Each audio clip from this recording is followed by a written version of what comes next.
Once you've created your first class, you'll be able to access the Remind dashboard. From here, you can message students, create a new class, see the classes you own, and also search for other classes as well. On the top, you'll be able to send messages here, add files, search for people in your class, and adjust your class settings.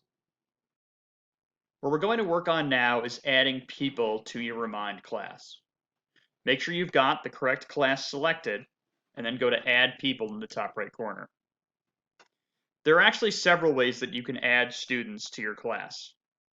You can contact them by their phone or email on this screen. You can print out a PDF that looks like this and has instructions that you can send home with students or mail out for them to join. If you're in person with your students, it's the first time you're meeting them, you can actually put this up on the interactive board and they can text it and join right there with your help. Or you can send out a link. You can copy this link and send an email out to everyone to join. What we're going to do now is we're going to add a student manually by sending them a text message.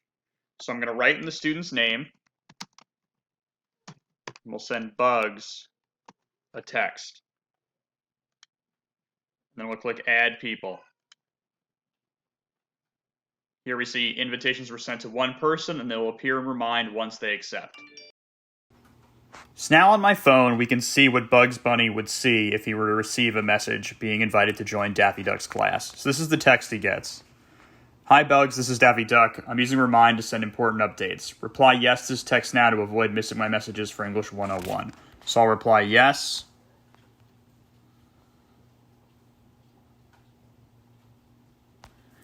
And now I received this message. Remind, thanks, almost done. Please reply with your birthday, like, and it wants year, month, and day.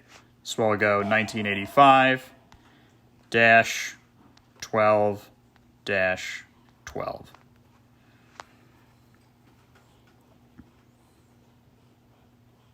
And now it tells me you've joined English 101. Next, get the Remind app to keep school communication in one place. So your students now have the opportunity to download the app. Their account will be linked to it. They'll see your class that way. Or if they don't, they'll still receive messages just like normal text messages that you send to your Remind class. Once your students reply yes and provide Remind with all of the requested information, they'll appear here in your People tab. Notice that at least initially, your role will also be that of a student. This is because you haven't yet been confirmed as a teacher by Eastern Suffolk BOCES. This won't prevent you from sending or receiving messages or sharing files with your students. You can still make sure that you own the class over on the left-hand side of your screen under Classes Owned.